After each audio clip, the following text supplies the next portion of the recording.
Video ini dibuat oleh Santos Sabah Piliang. Belajar dari sejarah adalah mundur satu langkah untuk melompat 1000 langkah berada di depan. Kita tidak dapat melompat jika saat mundur ke belakang, kita terperosok masuk di dalam kerancuan sejarah bahkan kehilangan sejarah.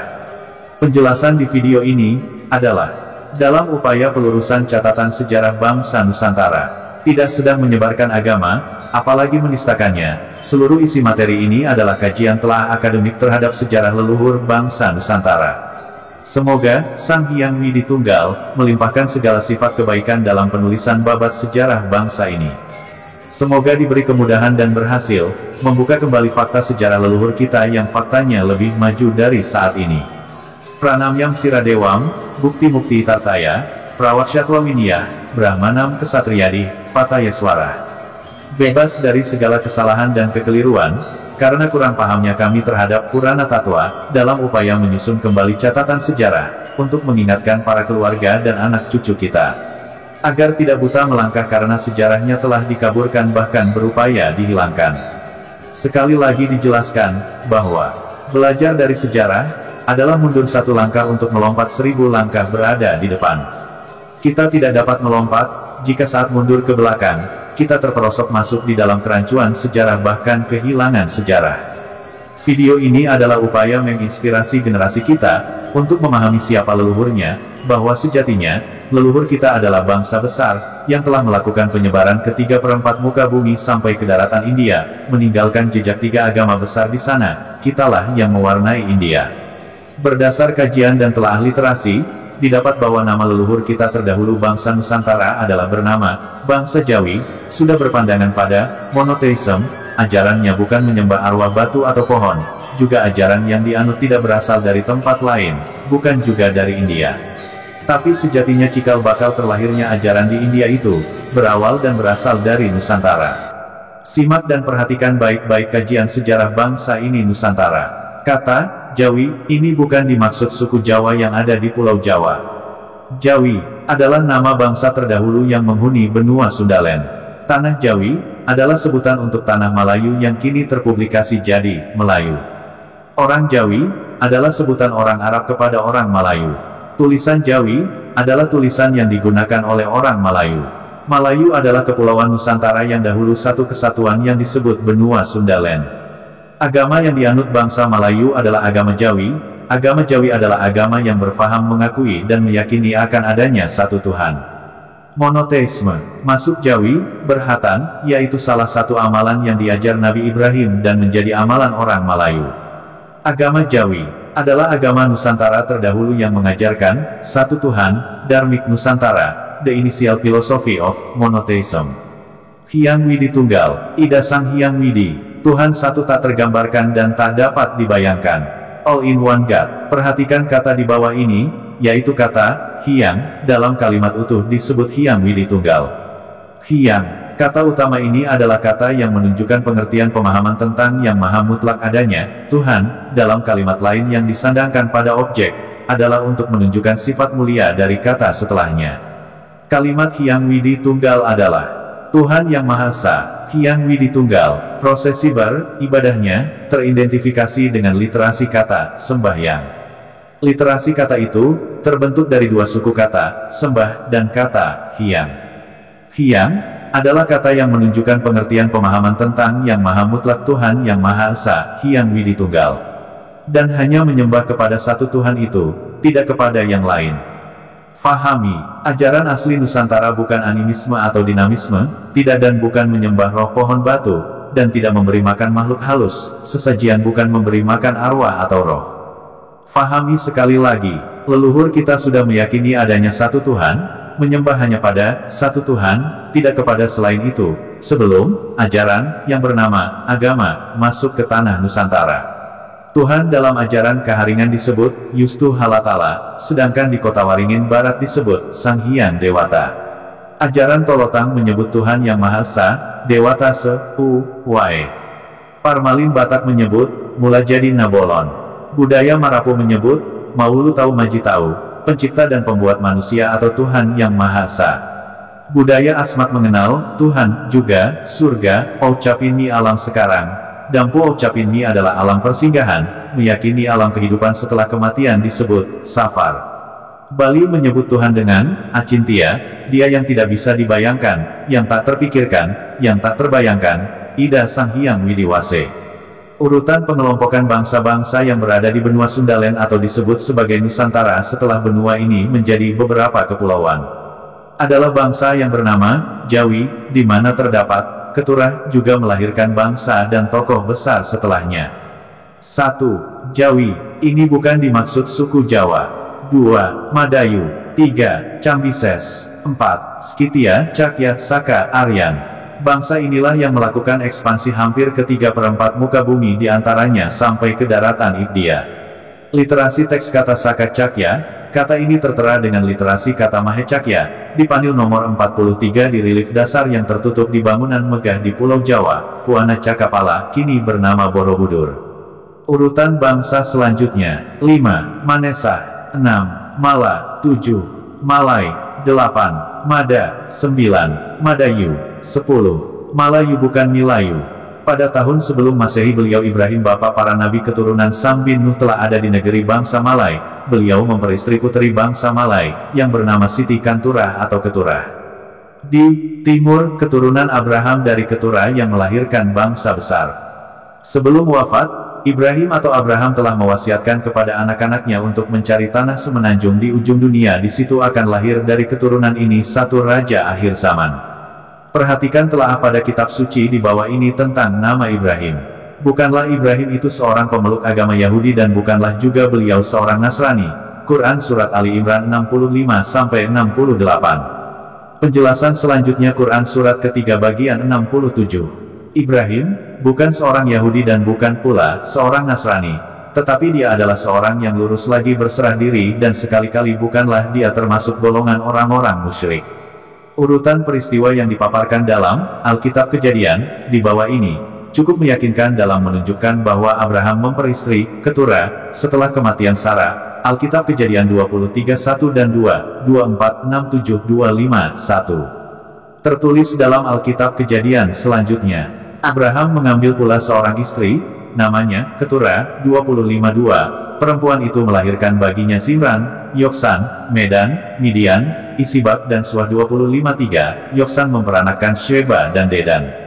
Ketika Abraham masih hidup, ia menyuruh keturunan yang diperolehnya melalui Keturah pergi ke arah timur, ke negeri timur. Alkitab Kejadian 25:6. Nusantara adalah yang dimaksud timur. Arah timur ini tercatat di dalam beberapa kitab suci.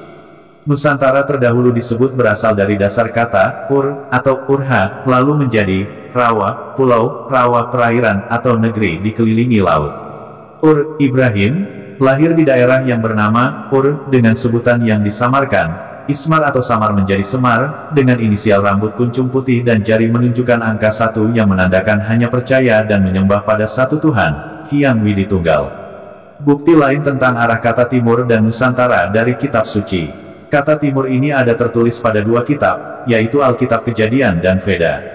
Perhatikan kata timur dalam kitab Veda di bawah ini. Dalam teks Veda, Mahabharata Udyoga Parva 108 timur, digambarkan sebagai tanah air asal budaya, Veda, di mana pencipta alam semesta pertama kali menyanyikan Veda.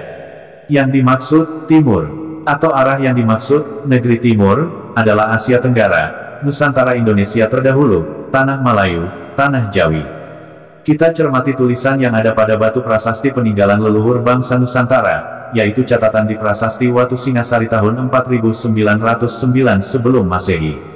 Tertulis, Isaka, 1214, Jaya Amasa, Irika Diwasani Setkamoktan Paduka Bataraf Samlumah Ring Siwabudi, Swatesti Sri Saka. War Atita Wesaka Masatiti Pratipa S Dacuklapaks. A. H. Po. Bu, Wara, Tolu, En Paduka Bata, Rasamluma. Perhatikan kata tertulis di prasasti, yaitu kata Samlumah. Jaya Amasa, Irika Diwasani Setkamoktan Paduka Bataraf Samlumah Ring Siwabudi, Swatesti Sri Saka. War Atita Wesaka Masatiti Pratipa S Dacuklapaks. A. En Paduka Bata, Rasamluma. Samluma adalah Mahaguru Rasi Samluma Prabu Purba Kawasa. Beliau disebut Raja Gunung adalah Daud atau Shailendra. Begitu juga di masa sebelumnya, di tanah Nusantara ini terlahir beliau para Mahaguru. Mahaguru Ramawatu Gunung Sang Hyang Hadama Adam. Mahaguru Sundalah Yang, Syed bin Adam. Mahaguru Rasi Agung Kusuma Ajar Padangi. Idris. Mahaguru Rasi Puhun Galuh Hyang Agung, Katahun. H, U, N. Ini dibaca terbalik adalah Nuh. N, U, H, menjadi Nuh. Mahaguru Rasi Sangluma Prabu Purbakawasa, Raja Gunung, Daud atau Shailendra. Mahaguru Rasi Raden Purbakawasa bin Sangluma Prabu Purbakawasa, Sulaiman Putra Daud. Fahami, ajaran leluhur Nusantara terdahulu sudah berfaham, satu Tuhan, bukan animisme dinamisme. Ajarannya teridentifikasi bernama Dharma. Dharmik Nusantara, the initial philosophy of monotheism.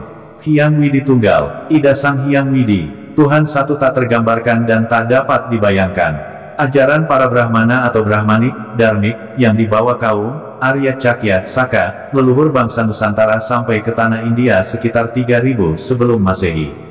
Kaum Arya Cakya, Saka, leluhur kita terdahulu pada sekitar 1500 sebelum Masehi menulis Veda di sana. Veda tertulis di India dikelompokkan pada 4 bagian oleh Indolog, yaitu Rig Veda, Yajur Veda, Atharva Veda, Sama Veda. Ajaran asli Nusantara hingga kini tersimpan sempurna di Bali. Apa beda Weda di Bali atau Nusantara dengan Veda India? Pengertian Veda atau Weda di Bali berarti teks atau tulisan suci ini bukan pengertian pada Veda yang ada di India baik fisik maupun kalimat-kalimat di dalamnya. Di Nusantara, sumber ajaran Dharma yang tertulis di Weda banyak sekali. Weda, atau tulisan suci tergantung kegunaan dan peruntukan upacara. Untuk Banten pakai Kusuma Dewa, Pelutuk, untuk mantram-mantram itu ada pada Weda Parikrama. Untuk ajaran kehidupan, ada Sarasa Muscaya, Buana Kosa, Tatwa Jenana, Buddha Kesepa. Semua kitab suci itu di Nusantara atau di Bali di masa terdahulu disebut Weda. Bali memakai Veda dalam tulisan rontal, seperti penjelasan di atas. Veda dalam tulisan fisik cetak hard copy di buku, berasal dari India yang dibawa oleh orang yang belajar di India. Dan yang ada di buku-buku beredar dominan dari India, itu dipakai oleh para akademisi dan umat yang belajar di sekolah. Tapi para sulinggi, tetap memakai yang di rontal. Weda di Bali bahasanya banyak yang bercampur dengan bahasa Jawa kuno, dan banyak dalam bahasa Pali atau Pali. Fahami sekali lagi, ajaran para Brahmana atau Brahmanik, Dharmik, yang dibawa kaum Arya Cakya, Saka, sampai ke tanah India sekitar 3000 sebelum Masehi. Kaum Arya Cakya, Saka, pada sekitar 1500 sebelum Masehi menulis Veda di sana, yaitu Rig Veda, Yajur Veda, Atharva Veda, Sama Veda. Dan di kemudian hari, setelah Veda ditulis di India, menjadikan munculnya penafsiran terhadap kitab suci, Veda, yang melahirkan Aranyaka dan Upanishad, Vedic, dipelajari dan ditafsirkan dengan bebas, di sana.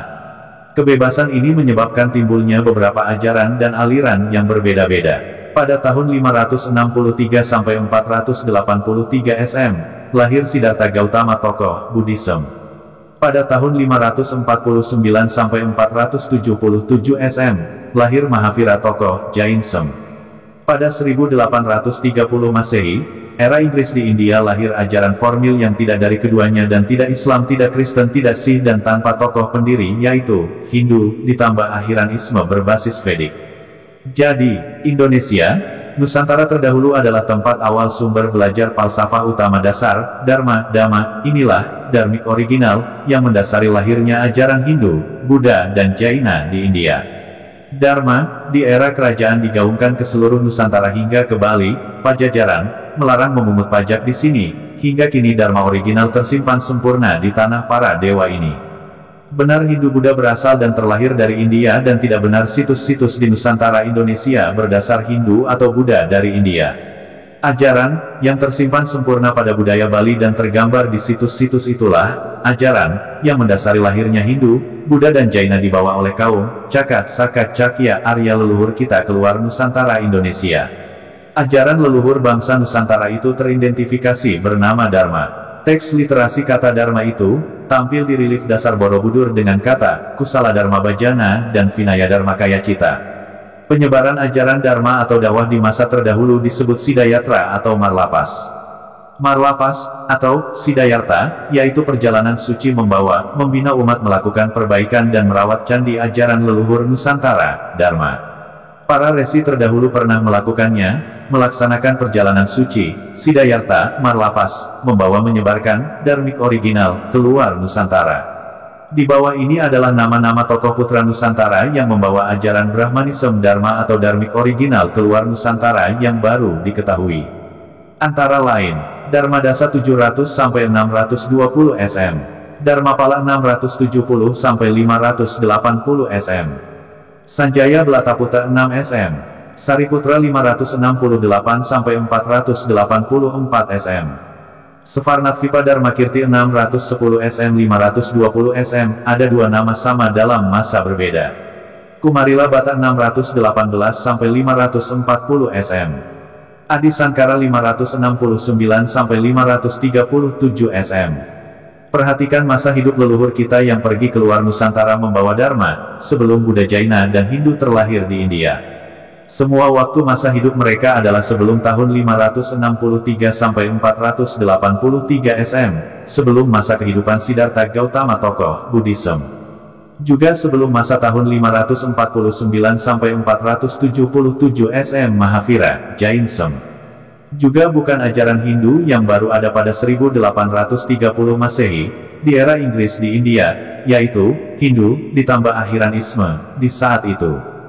Jadi yang dibawa atau diajarkan bukan ajaran Buddha atau Hindu, inilah dharmik original, dharma ajaran leluhur kita terdahulu.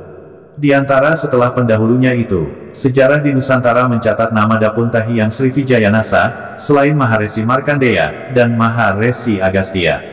Fahami dan catat baik-baik bahwa, Maharesi Markandeya, dan Maharesi Agastya adalah tokoh asli putra Nusantara leluhur kita, beliau bukan dari India yang dianggap membawa Hindu. Resi Markandeya berada di Bali pada sekitar abad ke-9 Masehi. Sedangkan Empu Genijaya tertulis dalam Babat Pasek, adalah salah satu dari 5 pandita atau Maharesi bersaudara yang dikenal sebagai Pancatirta, yaitu Empu Genijaya, Empu Semeru, Empu Gana, Empu Kuturan dan Empu Brada. Keberadaan Empu Kuturan dan Empu Brada di Bali sekitar abad ke-11 Masehi. Beliau semua para Ershi di atas adalah asli putra Nusantara. Bukti lain bahwa Resi Markandeya adalah putra Nusantara bukan India, tertulis dalam sloka Buana Tatwa tentang Maharsi Markandeya. Sang Ayati Mowang Sang Nyata pada Sira Apekik Listu Paripurna, Wicaksaneng Aji, Wibuhing Sastra Utama. Sang Ayati melanjutkan jejak leluhurnya menjadi seorang pertapa, beliau berputra Sang Prana, demikian pula adiknya yang bernama Sang Nyata, berputra Sang Merakanda, setelah dewasa Sang Merakanda beristrikan Dewi Manaswini, berputra Maharsi Markandeya. Selanjutnya Maharsi Markandeya beristrikan Dewi Dumara, menurunkan Maharsi Dewa Sirah yang beristrikan Dewi Wipari yang kemudian menurunkan banyak putra. Adakah nama-nama di atas itu nama India? Atau adakah sumber India yang menyebut silsilah lengkap nama Maharsi Markandeya siapa ayah ibu serta anak istrinya, lengkap seperti di atas? Tentang Maharesi Agastya, tokoh Agastya adalah di Nusantara, beliau memegang peranan penting dalam penyebaran Dharma di Asia Tenggara, terutama Jawa, Indonesia. Hal ini dikuatkan dengan keberadaan prasasti Dinoyo yang dibuat pada tahun Saka 682, atau tahun 5441 sebelum Masehi. Dalam prasasti disebutkan mengenai pembangunan tempat tinggal untuk Ersi Agastya, prasasti yang mencatat mengenai keberadaan Agastya yakni Prasasti Porong. Prasasti ini berisi tentang beberapa nama lain yang disematkan pada Agastya, selain itu juga nama petapa ini juga tercatat di Ratu Boko. Terdapat beberapa teks yang memperkuat pengaruh keberadaan Agastya dalam penyebaran Dharma. Kakawin Hariwangsa menyebutkan keberadaan Agastya sebagai penuntun dari Raja Jayabaya. Teks Agastya Parwa yang ditulis dalam bahasa Jawa kuno dan bahasa Sanskerta, isinya berupa pertanyaan Resasyu yang mewakili seorang siswa kepada ayahnya yang mewakili seorang guru mengenai alasan manusia naik ke Svarga. Masa pemerintahan dan saat tokoh Agatsya ada di Nusantara adalah Gajayana Lingga Jagatnata atau Gajayana saja adalah seorang raja dari kerajaan Kanjuruhan yang sangat dicintai oleh para Brahmana dan rakyatnya karena membawa ketentraman di seluruh negeri. Di Nusantara ajaran Dharma ini dibawa oleh para resi lainnya, yaitu oleh 3 orang datu yang berangkat dari pusat puja, saat pra-Islam bernama Montakui, adalah landmark dari area Kota Suci, Kadatuan di 13 Koto Kampar, pusat pemerintahan ada di Bukit Katangka, wilayahnya ditandai dengan koto yang memakai angka. Mereka leluhur kita pendahulu yang melakukan Siddhartha, yaitu perjalanan suci membawa wisudawan untuk membina umat melakukan perbaikan dan merawat candi ajaran leluhur Nusantara, Dharma di antaranya. 1. Sang Hyang Datu Campala atau Datuk Kampala, ke arah utara, membina candi yang kini bernama Portibi, asal kata dari Partivi, atau Pertiwi. Malim, para malim atau tersingkat dan terpublikasi menjadi Parmalim. Malim, para malim adalah para resi para penasehat di Kadatuan sebelum ajaran Islam masuk ke area ini. Di Tapanuli ada Batara Guru, Maha Ershi bernama Nauli. Perhatikan kronologis asal-usul kata Tapanuli. Kata Tapa adalah asal dari bertapa, kata Nauli adalah beliau Maha Resi Nauli. Beliau Maha Resi Nauli putra dari ibu, si Ompu yang berada di pusat Kadatuan bernama Om Padmadewi, atau Partiwi, dicandikan kini bernama Candi Portibi. Dari 7 generasi setelahnya inilah baru terbentuk Marga Hasibuan. Kata Tapanuli kini ditafsirkan menjadi tepian Nauli. 2. Sang Hyang Datu Munyang, ke arah barat melakukan pembinaan umat Dharma original memperluas candi di Gunung Tua terus ke Aceh. 3. Sang Hyang Datu Dapunta, dikenal Dapunta Hyang, mereka bertiga masing-masing bersama para alumni wisudawan sebanyak 2.213 orang, diantaranya membangun komplek Sang Harama, atau Candi Muaro Jambi, dahulu bernama Cakrapala, dan mendirikan Fatsal Vanua, Kerajaan Srivijaya, di Palembang.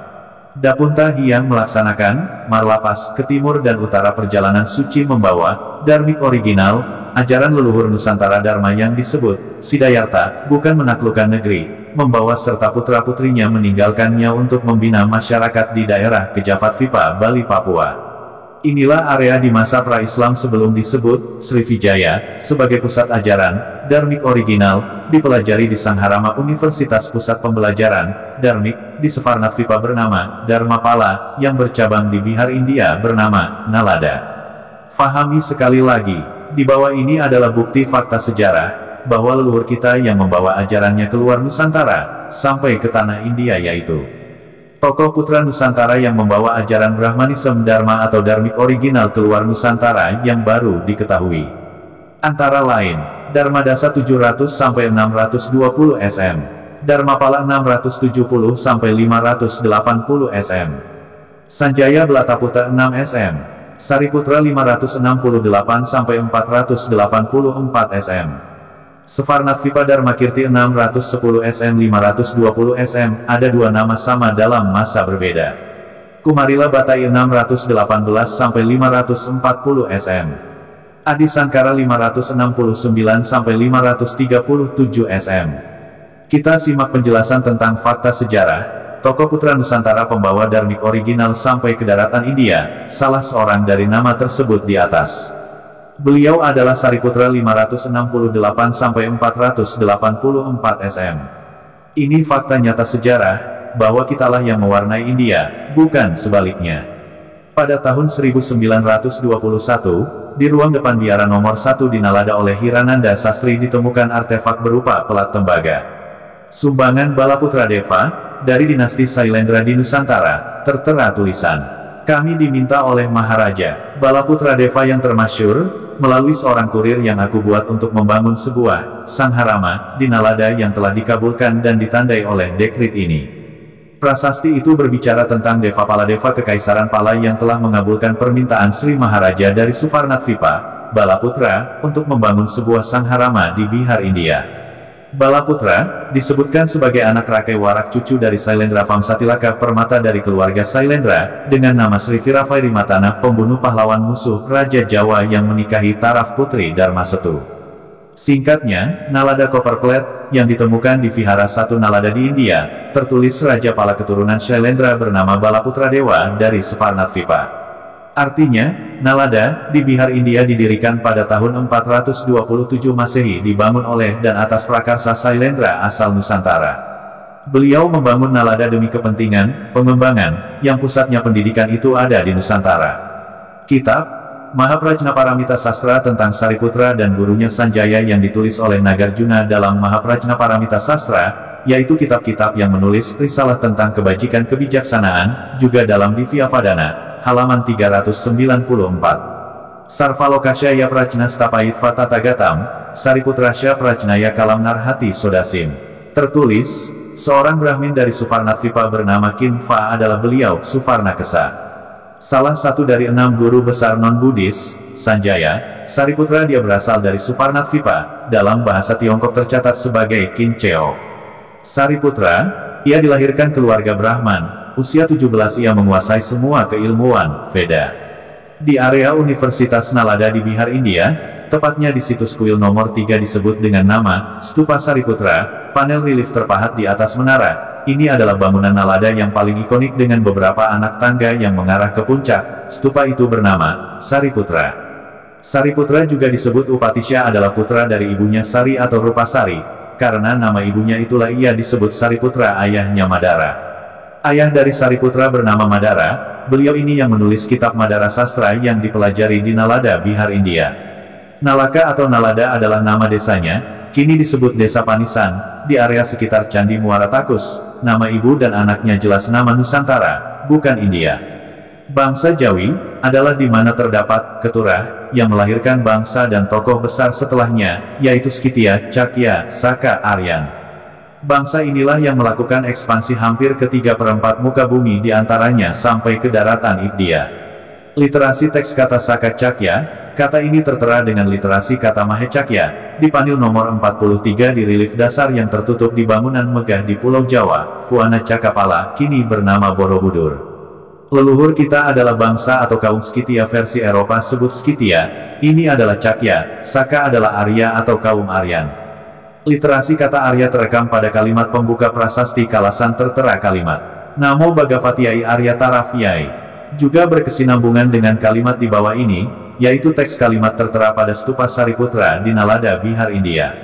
Iri Nalada Mahavihariya Arya Biksu Samgasya. Teks kalimat ini yang tertulis di Nalada, Bihar, India pada stupa bernama Sariputra, dua kata penting yaitu Arya dan Samgasya. Arya Biksu Samgasya. Perhatikan kata tertulis Samgasya, Samgaya atau Samkya. Samgasya adalah keilmuan Dharma yang dipelajari di Nalada. Samkya ini telah lama ada di Nusantara, tertera di prasasti Kalasan bait nomor 7 yaitu. Bait ke-7 prasasti Kalasan terdapat kata Samgaya. Grama Kalasanama Data Samgaya Saksinah Kertvapan Kuratavanatiripa Desatyaksan Mahapurusan. Itu bukti bahwa ajaran leluhur kita sampai dan sudah berada di India di era sebelum Masehi. Isi lengkap prasasti Kalasan. 1. Namo Bhagavatyai Arya Tarayai. Ia tarayat yamitadu habafat bimaknam lokam filokya vidivatri vidair upayai sarfah surendra naraloka vibutisaram taraf disatva bimatam jaga dekatara. 2. Avarjia Maharajam Dia Pancapanam Panamkaranam Sailendra. Raja Guru Bistara Bavanam Hai Karitam Srimat. 3. Gurvajnaya Kaertacnai Staradevi Kaertapited Bavanam Vinaya Mahayana Vidam Bavanam Capyarya Biksunam. 4. Pangkurata Vanatiri Panamabir Adesa Sastri Birajnah Tarabavanam Karitamidam Mapi Capi Arya Biksunam. 5. Rajya Pravardamane Rajna Sailendra Famsatilakasya Sailendra Raja Gurubis Tarabavanam Kaertam Kaertibi. 6. Sakan Pakalati Tair Farsasatai Saptabir Maharaja Akarot Guru Pujartam Tarabavanam Panamkarana. Sekali lagi perhatikan kata Samgaya di bait nomor 7. Dan 8 kata ini ada di prasasti Kalasan juga di Stupa Sariputra di Nalada, Bihar, India. Bait 7, Grama Kalasanama Data Samgaya Saksinah Kertvapan Kuratavanatiripa Desatyaksan Mahapurusan. Bait 8, Buradaksineyam Atula Data Samgaya Raja Simhena Sailendra Raja Bupair Anuparipalyar Santatia. 9. Sang Pangkuradibi Sang Tavanakadibi Sang Tiripadibi Patibiskasadubi, Apika. 10. Sarvan Evagamina Parti Vendran Buyo Buyo Yacate Raja Simha, Samanyoyam Dharma Setur Naranam Kale Kale Palaniyo Bafatbi. 11. Anena Punyena Viharajena Pratitya Jata Artavi Bagavicnah Bavantu Sarv Tribavopapana Jana Jinanam Anusanajnah. 12. Karyana Panamkarana Sriman Abiyacate Bavinpan, Buyo Buyo Vidivat Viharaparipalan Artam Iti. Prasasti Kalasan ini berangkat tahun 700 Saka. Fahami tahun Saka ini adalah tahun 5423 sebelum Masehi. Bukan 778 Masehi, karena penghitungan tahun Saka tidak berawal di tahun 78 Masehi, tapi awal tahun Saka adalah 6123 sebelum Masehi. Sumber lain, peziarah Tiongkok Yi Jing atau Ising, 635-713 pergi meninggalkan negerinya ke Kinceo Kinti Tanah Emas Sefarnat-Vipa, Indonesia terdahulu. Ising menyebut Srivijaya dengan Foce atau Celi Foce untuk belajar di pusat pembelajaran Dharmik bernama Dharmapala yang bercabang di Bihar, India, Nalada. Di Nusantara pada abad 4 Masehi sampai dengan 7 Masehi, peziarah Tiongkok yang datang ke Nusantara adalah untuk belajar dan mencatat ajaran asli kita, bukan membawa ajaran dari negerinya lalu disebarkan ke Nusantara. Fahuan 337-422 Masehi. Sung Yun 518-521 Masehi. Hyensang 602-664 Masehi. Huining 664-667 Masehi. Ising 671-695 Masehi. Atisa di Pamkara Sricnana, tahun 1013 Masehi. Fahami sekali lagi, mereka datang untuk belajar dan mencatat ajaran asli kita, bukan membawa ajaran Buddhis dari negerinya lalu disebarkan ke Nusantara. Dan Palembang bukan pusat ajaran Buddha masa terdahulu, tidak ada bukti yang mendukung hal tersebut. Awal tahun Saka adalah 6123 sebelum Masehi. Pada tahun 5423 sebelum Masehi dibangun bangunan Sangharama Viharya bernama Kelasa oleh Mahaguru Rasi Sang Luma Prabu Purba Kawasa, Rajna Sailendra Vamsatilakasya Sailendra Raja Gurubis. Beliau adalah Sang Raja Gunung. Simak kronologis penamaan Viharya Kelasa yang kini terpublikasi menjadi Candi Kalasan. Gunung tertinggi di Nusantara terdahulu adalah Gunung Kelasa. Gunung Kelasa adalah Gunung Toba Purba yang paling tinggi. Setelah gunung ini meletus maha hebat meninggalkan cekungan yang kini bernama Danau Toba. Nama gunung ini yang dipakai untuk menamakan Sangharama Viharya di tanah Jawa oleh Sang Raja Gunung Sailendra Vamsatilakasya. Kini bangunan Sangharama Mahaviharya Kelasa terpublikasi menjadi bernama Candi Kalasan. Bangunan ini dibangun lengkap dengan prasasti yang menandainya, yaitu Prasasti Kalasan. Kemudian di masa setelahnya, yaitu setelah 5423 sebelum Masehi, 32 tahun setelah pembangunan Viharya Kelasa atau Kalasa. Pada tahun 5391 sebelum Masehi, mulai dibangunnya bangunan Sangharama Mahaviharya yang megah, bernama Fuana Cakapala di Java, kini terpublikasi bernama Borobudur. Dihadiri 96.000 Brahmana yang dipimpin Mahaguru Maharesi Suryagutatera besar berasal dari Viharya Agung bernama Kelasa. Saat ini bangunan Viharya ini terpublikasi bernama Kalasan. Kemudian setelahnya, yaitu 309 tahun kemudian, tepatnya pada 5082 sebelum Masehi, dibangun Candi Megah dengan 3 induk bangunan utama di lokasi dekatnya bernama Paranata, kini terpublikasi bernama Prambanan. Fahami dengan baik-baik, candi ini Prambanan bukan candi Hindu. Semua yang tampil di candi ini adalah ajaran asli Nusantara Dharma, yang dibawa kaum Saka menjadi cikal bakal terlahirnya ajaran Hindu di India. Dari semua penjelasan di atas adalah fakta sejarah nyata, bahwa ajaran asli Nusantara terdahulu sudah berfaham dan berkeyakinan pada ajaran satu Tuhan, monoteis, bukan menyembah arwah, menyembah batu, pohon atau patung yang disebut animisme dinamisme.